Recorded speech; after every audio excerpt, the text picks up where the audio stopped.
Welcome to Khadija Talimwali YouTube channel. کیا آپ نے کبھی سوچا ہے کہ دنیا کی بہترین کتابوں کی طویل فہرستیں اکثر اتنی الجھی ہوئی کیوں ہوتی ہیں؟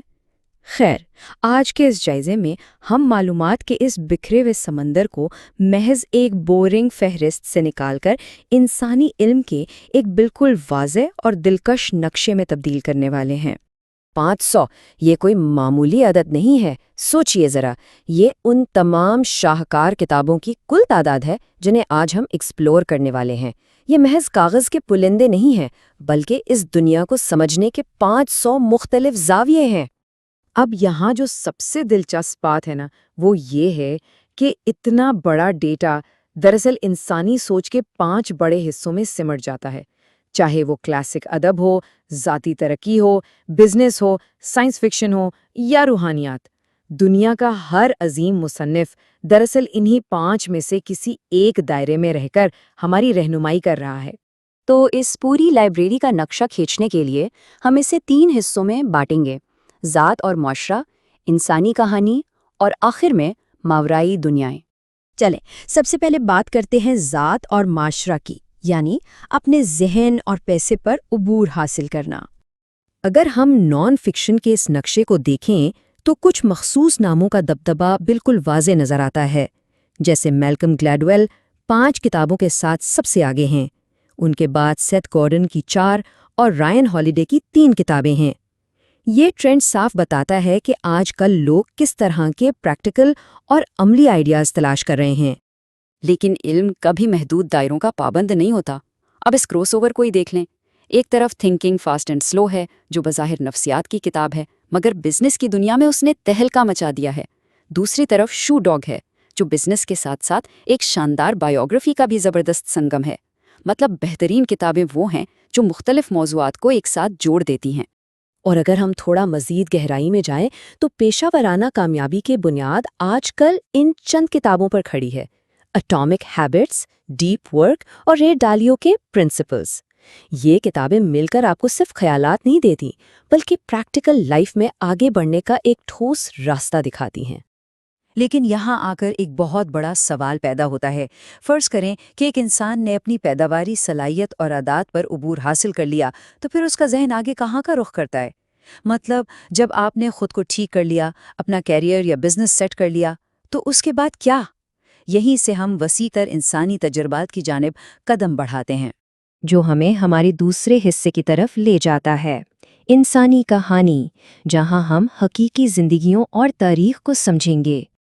اور یہ موازنہ بہت خوبصورتی سے واضح کرتا ہے کہ کہانی سنانے کے فن نے کتنا شاندار سفر طے کیا ہے۔ ایک طرف ہومر اور ٹالسٹائی کے لکھے ہوئے وہ عظیم کلاسکس ہیں جیسے دی آڈیسی اور وار اینڈ پیس، اور بالکل ان کے مقابل جان گرین، گیلین فلن اور اینڈی ویئر کا ماڈرن فکشن ہے۔ اب دیکھیے کہ کہانیاں بدل گئی ہیں، تھرلرز آ گئے ہیں، لیکن جو انسانی جذبات ہیں وہ آج بھی وہی کلاسک ہے۔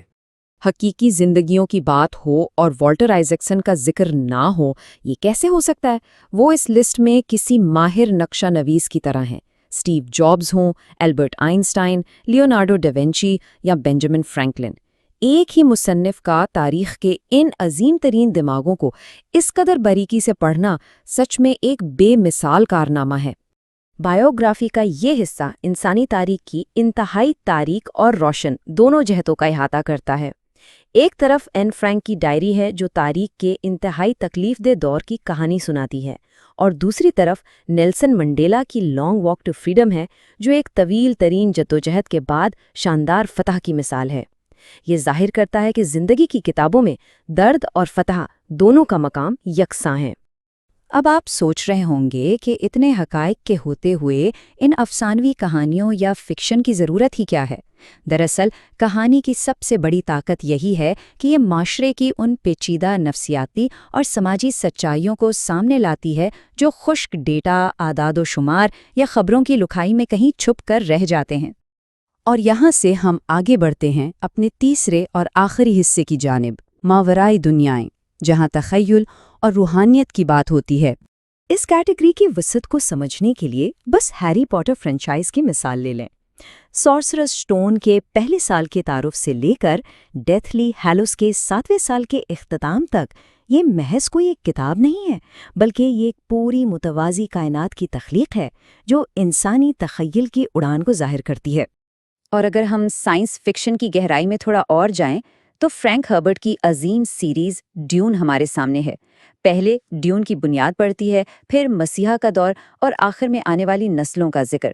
یہ قدم بقدم آگے بڑھنے والی ایسی داستان ہے جو ہمیں مجبور کرتی ہے کہ ہم سیاست، مذہب اور ماحولیات کو کئی صدیوں کے تناظر میں پرکھیں۔ لیکن دنیاؤں سے ماورا ہونے کا مطلب صرف سائنس فکشن یا فینٹیسی نہیں ہے۔ اس پوری لسٹ کا ایک بہت ہی اہم اور گہرا حصہ روحانی اور اسلامی کتب پر مشتمل ہے، جس میں قرآن مجید کے تراجم اور تفاسیر ہیں، امام نووی کی ریاض الصالحین، امام غزالی کا فلسفہ اور عمر سلیمان کی کتاب شامل ہے۔ ان کتابوں کا مقصد بہت واضح ہے، انسان کو دنیاوی دوڑ اور مادیت سے نکال کر وجود کے حتمی اور اعلیٰ ترین مقصد کی طرف رہنمائی کرنا۔ تو یہاں جو سب سے ضروری پوائنٹ ہے نا، وہ یہ ہے کہ حقائق کو دیکھنے اور سمجھنے کے زاویے مختلف ہو سکتے ہیں۔ ایک طرف بچوں کے لیے لکھی گئی دی لٹل پرنس ہے، جس میں انتہا کی سادگی اور گہری دانشمندی چھپی ہے، اور دوسری طرف دی پاور آف ناؤ جیسی سنجیدہ روحانی کتاب ہے۔ یہ دونوں کتابیں مختلف انداز میں ہمیں ایک ہی سبق دیتی ہیں کہ جو نظر آ رہا ہے اس سے کہیں آگے دیکھنے کی ضرورت ہے۔ تو لیجئے، علم کے اس وسیع سمندر کا یہ نقشہ اب ہمارے سامنے ہے۔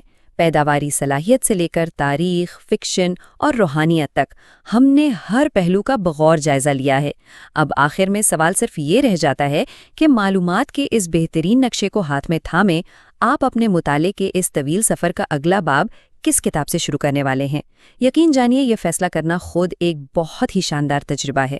Thank you for watching Khadija Talimwali YouTube channel.